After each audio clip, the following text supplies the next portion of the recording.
Y'all, so this is not going to be an edited video. This is not going to be none of that.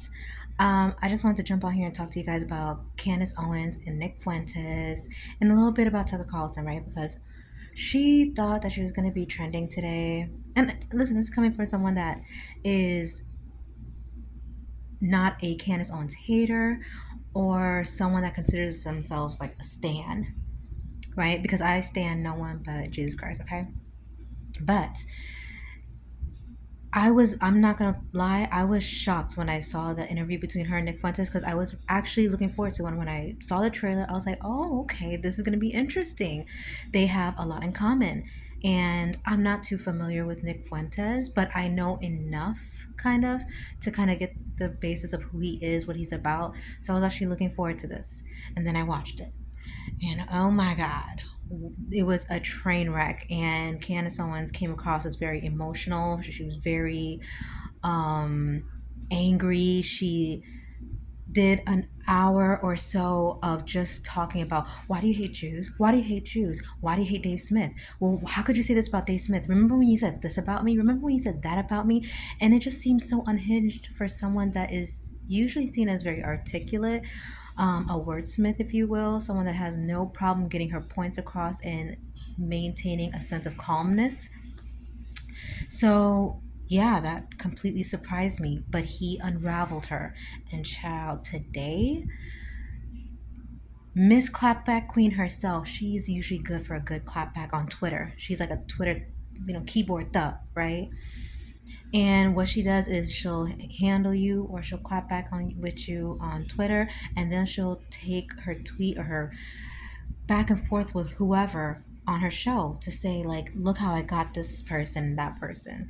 I don't think she's going to be talking about this back and forth between her and Nick Fuentes on Monday, but I could be wrong. I'm going to read the tweets between her and Nick Fuentes just so you guys can see like how hilarious this was a hilarious, very entertaining back and forth between her and Nick Fuentes. When I say he gathered her, what does that mean? It means he ate her up. What does that mean? He won this debate. Okay, so Nick Fuentes starts off by saying, why is Candace Owens trying to rehabilitate Harvey Weinstein? She flamed out of Daily Wire for taking a stand against Israel, but now she uses her platform to defend a Democrat pervert with ties to Israeli intelligence. So weird. Child, that tweet right now is standing at almost 28,000. Tucker Carlson tweeted out recently about his sit down with Candace Owens. That tweet has around like 15,000. This has almost 30,000. So Candace Owens and Tucker Carlson thought they were going to go viral for that interview. They're going viral because Nick Fuentes gathered her. Again, I'm not a Candace Owens hater. I'm not someone that stands her. I'm actually someone that enjoys a lot of her content, that thinks that she has a lot of valid points. But upon looking more into this Nick Fuentes guy, I do think that he's unfairly canceled on all platforms. And I was interested in seeing him be challenged, but not emotionally. And I think he's very well at handling himself. And he handled himself today. So let's read some of these tweets. Let's see what she responded with, okay? So she responded back by saying, I don't know. Didn't you say I was like likely funded by Russia through the Tate brothers? Can't lie. It was definitely Putin that made me tell you that marriage was aspirational. Vladimir hits me up on WhatsApp and asks me to do the most random things. LOL. Like he asked you a valid question and you're gonna respond with something, you just being catty or just being sarcastic. Usually you're good for a clapback. Like shutting down the conversation, but that was just you being jokey. So let's see what he says to that. He responds with, so your answer is I don't know? I'm not the only one wondering why you would use your platform to rehabilitate a Mossad-connected Democrat pervert. And guys, her response got 1.8 thousand likes.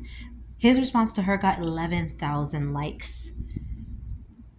And then she responds with, but just last week I was tagged in a clip of you claiming it was Russia that was backing me. Do you think it's Mossad now? The Israelis say it's Qatar that's funding me. So at this point, I really don't know. That response got 678 likes. And he responds back with, and his response gets 8.3 thousand. He says, everyone is wondering why you crashed out on your boss, Ben Shapiro, just so you could rehabilitate a degenerate Zionist like Harvey Weinstein. Oh my gosh. Especially after your little Frankus stunt last year. It's all just a bit suspicious. Hopefully, you can reassure us. Thank you. He's making some valid points. Everyone is wondering why you crashed out on your boss, Ben Shapiro.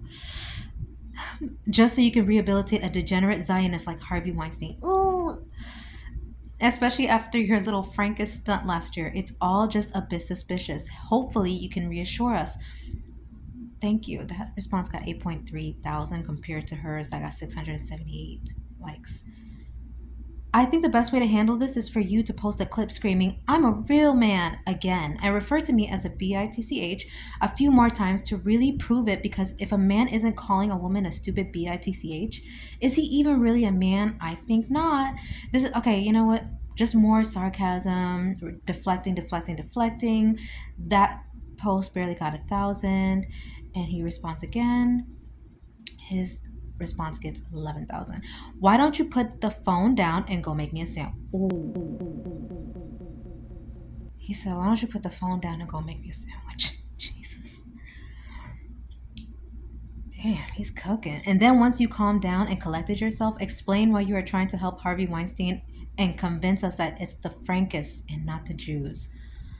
She knows she got ate up. She said, I'm literally shaking right now. I know you are, girl. How will I ever survive being told to go make you a sandwich? He used her own words against her. I know she's mad at that title now. You really are setting an example for real men everywhere. I'm trying my best to calm down and collect myself, but I'm a woman, so give me some time. Like, what are you trying to do? I don't get it. Like, what are you trying to serve? It's not serving.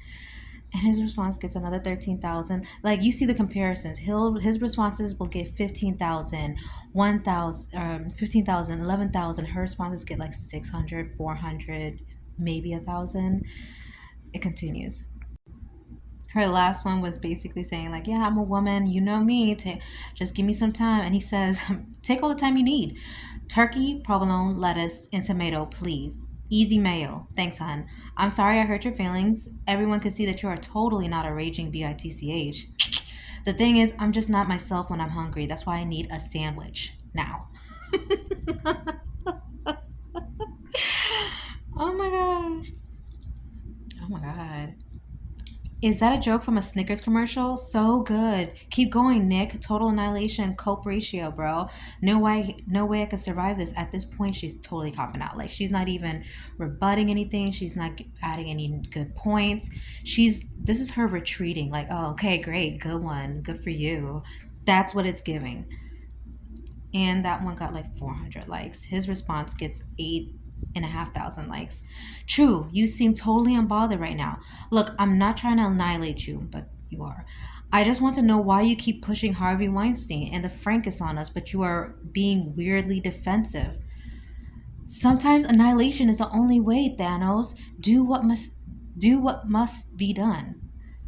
And he responds with, "Are you okay?"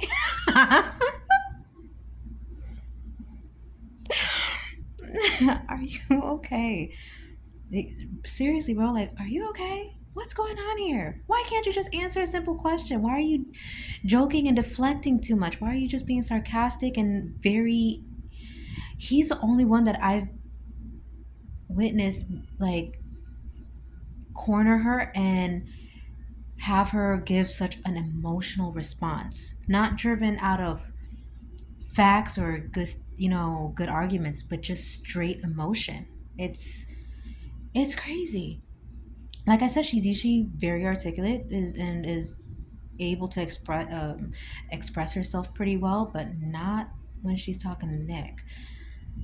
And like I said, I don't even know this kid. He's not a kid. I don't know this man that much, but just based off of what I'm seeing, yeah. Anyways, she responds with, to be honest, the walls are closing in on me. You're too close to discovering how me, the Tate brothers, Israel, and Russia are working together to bring down France. And then she posts a clip of him saying he doesn't really believe that Macron is the son of Brigitte Macron. Like this, he doesn't. He thinks it's crazy that they could possibly be family, and that there's not enough evidence for this. I don't know, whatever. And everybody in the comments is talking about like, bro, she's losing it. Nick, I think you broke her. Eventually, he responds back with, "You're right. That's a little far fetched. By the way, can I get a sample of your hair and blood just to verify that you aren't secretly your husband's father?" Touche. She responds with, in his response gets 7K easily. Hers gets 500-600. She responds with, I know it's so crazy how people worldwide care so much about adult perverts and pursue underage kids. Hopefully the Macrons can bring you in on the offense. Who actually cares if adults assault minors, right, Nick? If the people who surround and fund our world leaders actually admit to sexually assaulting their children. And that's why she has a lot of people on her side with the Macron stuff, because it looks like there is a lot of truth to there being a lot of PDF files in that circle. And obviously, that's something that, you know, it should be all of us, but most of us don't agree with. And we have no problem with her calling them out on that. But it's just that when he touches on something that she does know her stuff on, like she does, she is very knowledgeable on and is confident in, she can debate it. But when it comes to topics about like her hypocrisy in this area, or how she handled his interview, she stumbles and she has nothing to rebut with, so she turns her arguments to more like emotion based arguments. So the final tweet, because after this she had nothing else to say. She just logged out and was just like, I'm not talking to him ever again. I'm never gonna forgive him. Blah blah blah. So the final tweet was Nick Fuentes responding back right after, and this one got almost 10,000 likes. Is him responding with, so then why are you trying so hard to rehabilitate the convicted R word Harvey Weinstein? Are you aware that Weinstein also advocated on behalf of Roman Polanski, who R worded a 13-year-old girl? Or are you just completely full of ish? Such a good point. Such a good point. And as you can see, she had nothing to say for that. I don't think she can stand toe to toe in a debate with Nick Fuentes, just based off of what I'm seeing here. She tried to go toe to toe. Usually, Candace she's good for a clapback. That's what's funny. She loves a good clapback. She can be a Twitter thug when she wants to be. And when she does turn into a little Twitter thug, she will put that back and forth most likely on her show and talk about how, like, oh my god, look how I gathered them, look how I got them. I don't know, this looks bad, Candace. I don't know. I don't know how we got here, but you know what this makes me realize? I don't know how we got here. Candace, this looks bad, girl. This looks very bad, and it does make me question something that, like, how can I say this? I enjoy Candace Owens I agree with a lot of her content. I don't always agree with her, but I do agree with, a lot of things that she says. I appreciate her coverage on the PDF files that surround the French president. I think we need to expose more of that, and her calling out the hypocrisy in Trump. I appreciate those things. But I also used to appreciate Ben Shapiro. That is worth mentioning. I used to appreciate Ben Shapiro because I felt like he seemed refreshing. He was unapologetic in a lot of his political stances, and he was not afraid to go against the mainstream acceptable ideologies. He wasn't afraid to be canceled. And over time, I realized that was true up until a point. That's when I tuned off, because that's when I started realizing like he has a clear bias and it weighs in on his other opinions. And I don't like feeling misled. When it comes to Candace Owens, I'm not saying I'm there with that thought process on Candace Owens, but I did start realizing that, because there are people put in front of us that are meant to be agents of chaos. I'm going to stare straight into the camera when I say this. There are people on the left, on the right, in the center that are here and that are put in front of us designed specifically to be agents of chaos. It goes from anyone from a Sexy Red to a Ben Shapiro. They're all meant to be agents of chaos that help to bring more divide in our community so that blacks hate whites, Christians hate Jews, Jews hate Christians, um, left hates right, whatever, all these things. Like, there's people that push the agenda forward. And when we have this issue resolved, then we're on to the next issue. When this issue is resolved, then we're on to the next issue. There's always something constantly keeping us in war. And what that does is it makes us buy into certain avenues that profit the ones at the top. They profit when we are divided. Now, Trump is a very great example of that, because he's someone that used to speak against wars. He's someone that used to speak against funding, foreign territories, foreign nations, America first. And he got into office and started doing a lot of things that he also criticized other politicians for doing. So now a lot of his own supporters are turning on him, saying that, like, okay, wow, so you're compromised too. Same with that Cash Patel guy, and all these other people that are in the administration. It just seems like everybody sells out. Once you get to a certain point, they just all sell out. So I wouldn't be too surprised if Candace Owens was another agent of chaos. They're okay with pushing or exposing, corruption over here, as long as you stay looking over here, not over there. I just need to know what that bias is. Because, yeah, this conversation between her and Nick Fuentes, this back and forth today, and also the interview, it did make me look at her differently. I don't hate her. I'll still watch some of her content, but it made me look at her differently. So, what do you guys think? Am I tripping, or did you guys get the same vibe that I did? I'm definitely curious to know what you guys think. Comment down below, like the video, all that good stuff, and I'll talk to you guys next time. Bye.